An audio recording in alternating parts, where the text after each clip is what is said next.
For those of you that have been living under a rock and don't know what power slap is, please look it up because it is some of the wildest, wackiest stuff that is kind of took a little bit to slow burn and now is just, I mean, it's taking off. So please, Sinn, tell me, first of all, how did you get involved in this? So I guess Dana White and his partner were sort of looking out of the box to see, who could wrangle them the funnest, craziest, meanest talent to step up to the plate. And I guess in every direction they looked, my name came up. Like, I mean, I've traveled the world for over a quarter of a century, never took a day off. And on any given Friday, Saturday, Sunday, I'm somewhere on the planet in the trenches with up and coming guys and girls, watching them try to live their dreams. So I guess they figured I was as good as any to, sort of facilitate the relationship between Power Slap and its competitors. And then two, my wife works there as one of the high up guys. Like she's like, I won't say an assistant, I'll say that she's like the Alfred to his Batman. Like, she is just trusted to handle whatever. And I think they figured, okay, this guy being me was qualified for the thing. But then at the same time, I think, Dana White and his guys and girls are very big on rapport and trust. And they figured if Karen liked me enough to marry me, then maybe in more reasons than one, I'm the guy for the job. So. Well, we don't, I mean, taste aside, obviously. I got everybody fooled. I'm a fucking asshole. I got everybody fooled. See, a fucking worker through and through. What can I say, huh? Where were you when you got the call? Like, did your wife tell you, hey, so-and-so wants to meet with you, or did you get a call out of the blue? How'd it go down? She gave me a call, and she was at work, and she was just like, I think this is a possibility, and I think they want to sit down with you. And I said, okay. And then very, very cool, very casual, very like old school cowboy. It wasn't like a business thing at all. It was just like man to man. Hey, dude, I think you're the guy. Why don't you come in? Let's talk about it. And I said, okay. We came in, we shook hands, and off we started. Like, it was like an old school handshake deal. And now we're, all on paper, all that stuff, whatever. But as far as like getting to it, and again, and I think that sort of rapport goes both ways, because I figured, like, my wife just is not a fan of a lot of humans, and she really likes these guys. Like, they really treat her well, and they're honorable, stand-up dudes. So for me, I was just like, okay, again, if she likes them, then I like them. It's kind of like our fraternity. If you're 100%, if you're a good brother, and if you meet somebody for the first time, and like say you train somebody or something, and they came my way, and they're like, oh yeah, Tid trained me. I go, okay, that's all I need to know.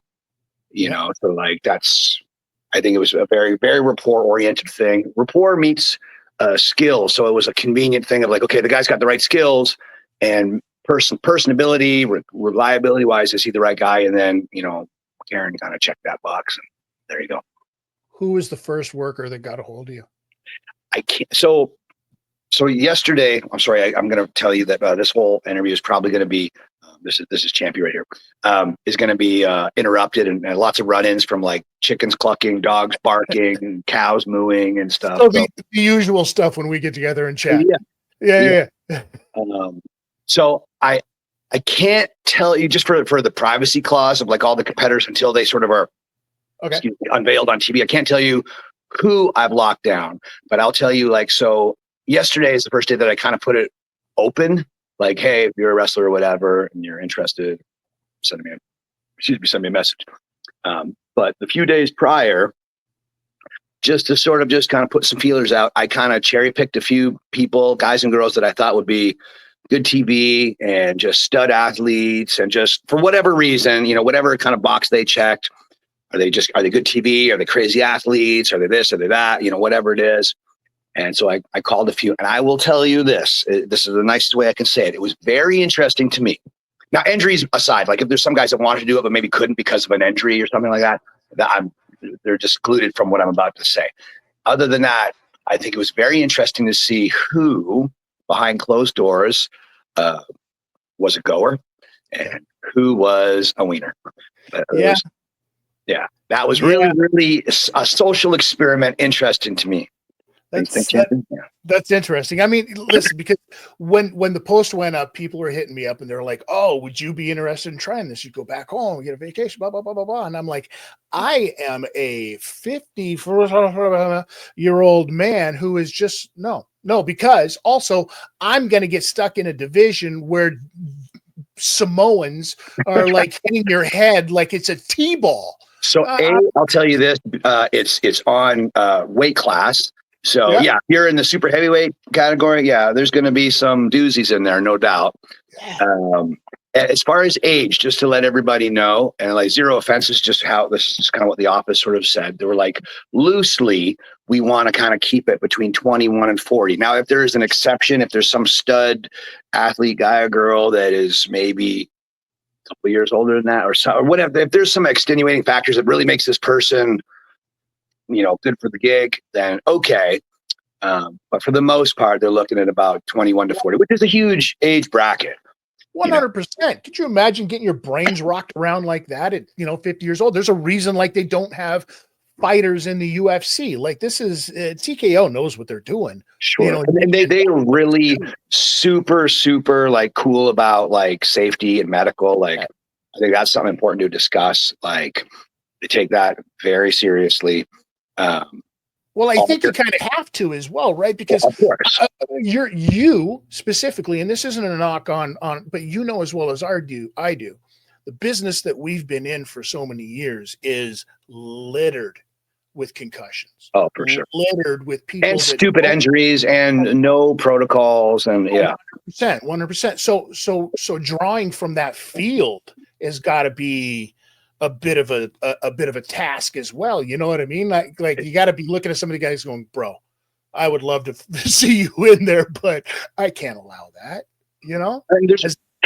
I will tell you this. So in anonymity, I will tell you one guy that I called. Mm-hmm. Super nice dude. He's got heart for days. He wasn't the biggest guy, and everybody that I talked to, explained it. I'm certainly not going to, I want everybody to know exactly what they're in for, all the pros and cons, all this stuff. And everybody I called, except for this one dude, I was just like, I think you'd do great. This is just a huge plethora of opportunities that could just laterally or upwardly spawn from this. Like, I mean, with powerslap being Dana White's baby and him being the grand poobah at UFC, and now UFC and WWE are under the Endeavor umbrella, who knows what, and then Hollywood, was looking at it, big eyeballs looking at it. You just don't know what kind of crazy opportunities will come from this. And then some guys are looking at it for that. Some guys are looking at it just for the payday. Some guys are looking at it just to smack a dude.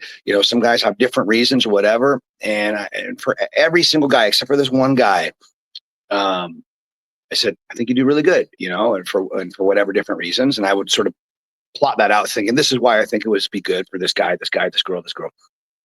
And this dude, I literally just said, I think you're going to get your ass kicked, but I know you're a family man. I know you're struggling to pay your bills, and I know you'd do anything for your wife and your kid.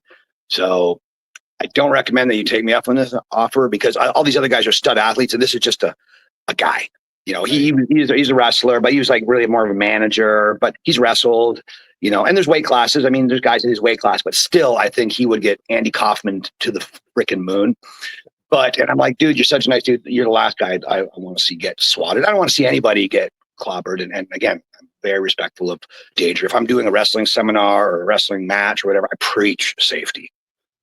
So there's really nobody I wish ill upon. But this dude, I just like, all the other guys and girls, they're gladiators. So you're recruiting people up. They're signing up for the reality show, I would assume, right? That's kind of par for the course. That's part of it. But like, again, there's the reality portion of it. Then just the legit, the competition. Yeah. And yeah. Is there going to be a wrestler's house for powerslap, maybe? So I've got my ideas, and that again, they like that I'm a creative guy. They like that I'm kind of one of the boys for the boys. They like that I'm a guy in the trenches. So I'm not just some promoter that is just playing action figures with all these guys and girls. Like, I am one of those action figures so I understand what they're all going through. So I have empathy and understanding of what they have, will go through.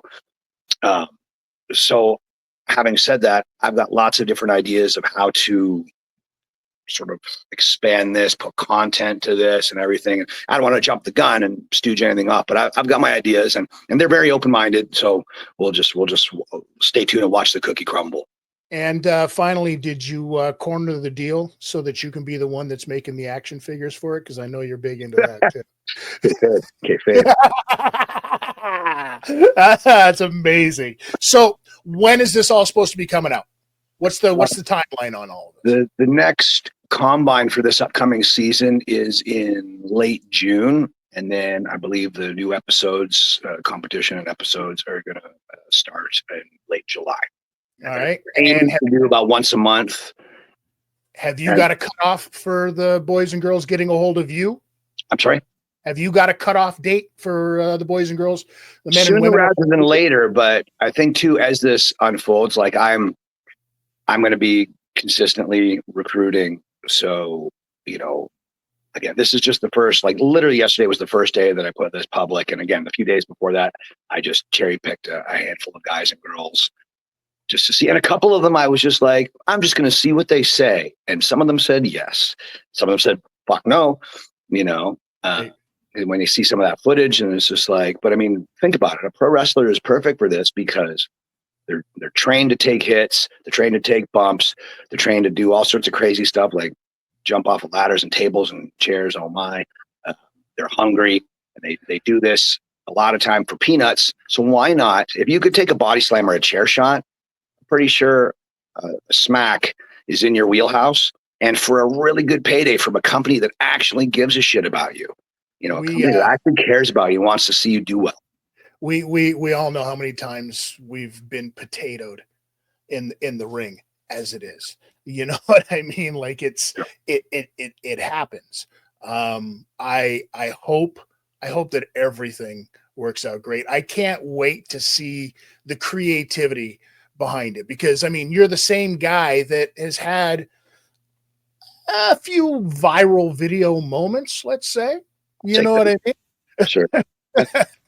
Got antibiotics for that. Yeah. Yeah. No, wrong kind of viral. My bad.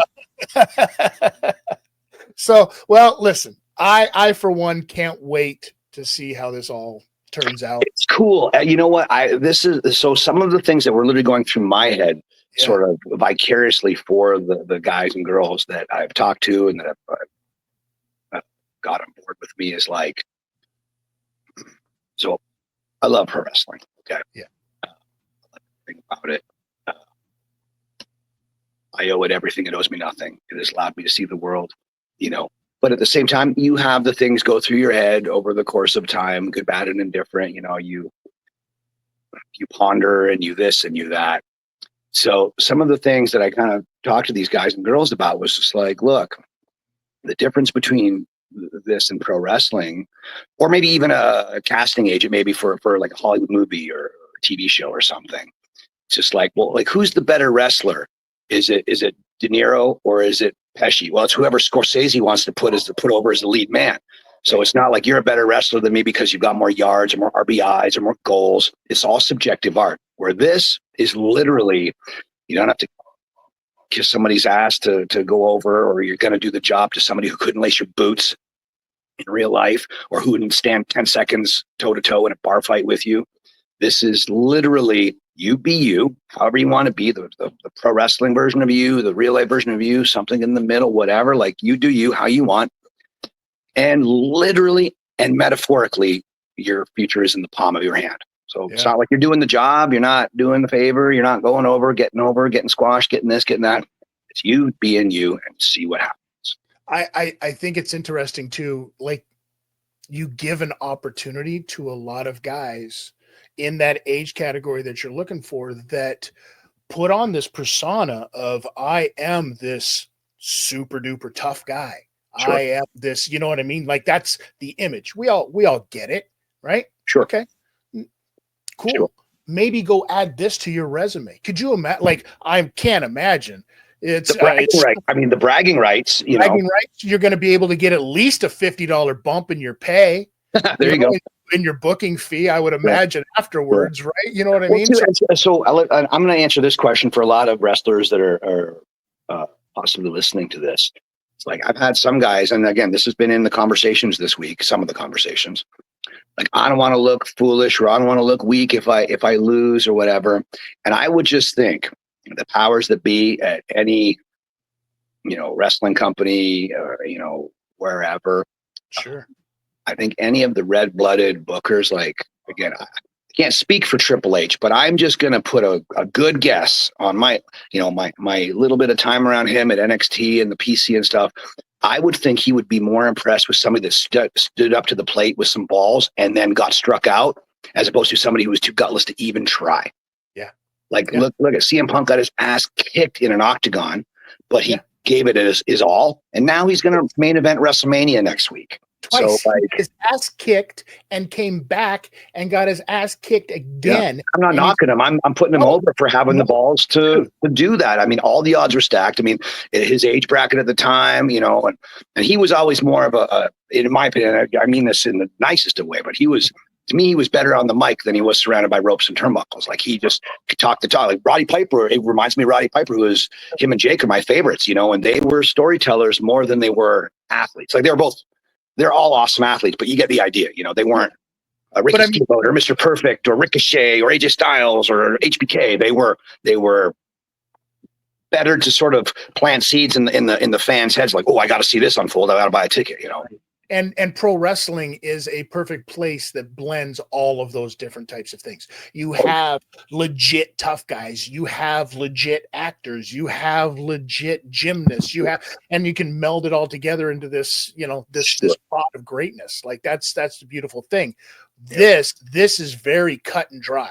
Yeah. You know what I mean? With the rules set in place, this is very cut and dry. So I hope you get a fantastic turnout for it, dude. I think this is going to be awesome. I've gotten to talk this week with tons of really great wrestlers, guys and girls. Mm. A lot of them have really great, interesting questions, concerns, ideas. All this. It's just been a really interesting experience. And again, the guys like Dana and his partner, and Erica, who is the lady that is sort of like overwatching this whole project. They're just all super cool. Just nice, solid, get shit done human beings, like no messing around. Like, this is what we're gonna do. This is what it's up. Dude, bro, you already got the job. But you know what I mean? I mean, like, it's nice to work for somebody who just tells you something straight. We like this, we don't like this. We want this, don't do this. That's really a cool, fucking refreshing, right? Brother, let me tell you. And as far as like, let's more talk about the guys and girls that are gonna, gamble their dreams or whatever and step up and try to make a payday, try to feed their families, try to get famous, try to get a job adjacent wherever, try to something, Yeah. For me personally, and again, I'm not Chuck Norris by any means. Like, I know what I know and I can do what I can do, but I'm not Chuck Norris. I'm just a guy, But I would think for me personally, and I don't mean for this to sound silly, but like, this is what I think. Like, I would fight alligators and ninjas in a bucket full of AIDS and cancer if it meant feeding my family. So to take a smack, I'd be like, if that's what's gonna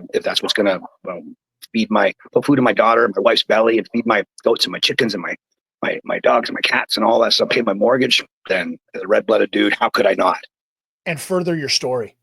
Right. Further your story as a human being, as somebody out there getting their hustle on. This is the kind of stuff that dreams are absolutely made of. 100%. Right? And like, let's say, I mean, as well as I do, opportunities don't grow on trees. And a lot of these guys and girls on the indie scene, they're just never going to get an opportunity, whether they deserve it or not. That's just going to get lost in the shuffle. There's a lot of traffic on the road, So what if somebody gambles on themselves? They come and do this, they do well. And next thing you know, eyes are on them and they wind up at somewhere they wouldn't wound up otherwise.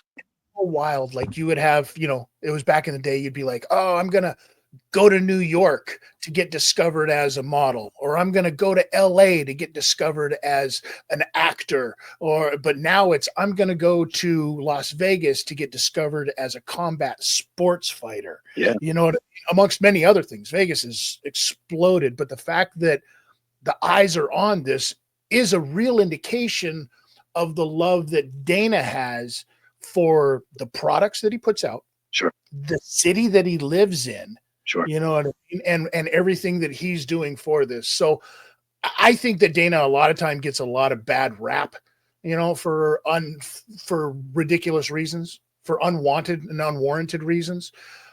But giving the opportunities, and what we're seeing here, he's giving you an opportunity to better yourself. He's giving you an opportunity to let other people get an opportunity to better themselves. For me, it was something that I really kind of had sort of like the hot eyeballs, the fuzzy eyeball moments over this week, was just like, through my career, for my ups and downs, for my mistakes and my successes, you know, there was opportunities dangled like carrots in front of me, opportunities yanked.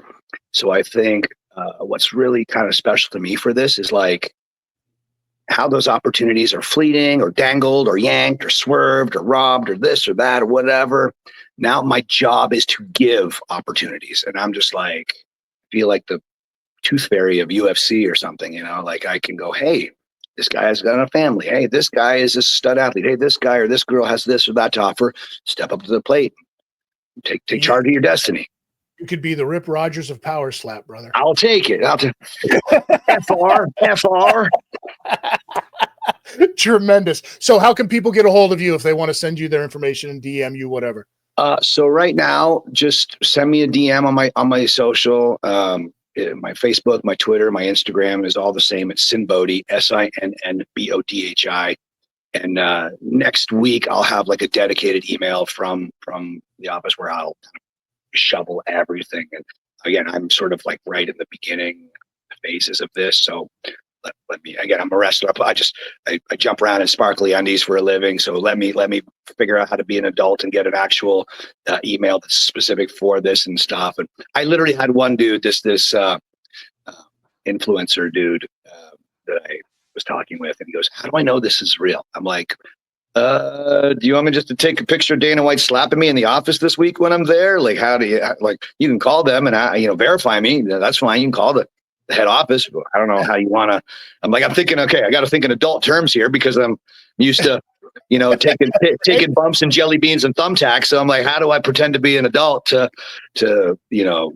right, convince somebody that I'm online doing this like for realsies? I'm like, that's a good question. I'm like, how do I prove to you that I, whatever. So I think stuff like this is like, here I am, like if I was AI, I'd be a lot better looking, so.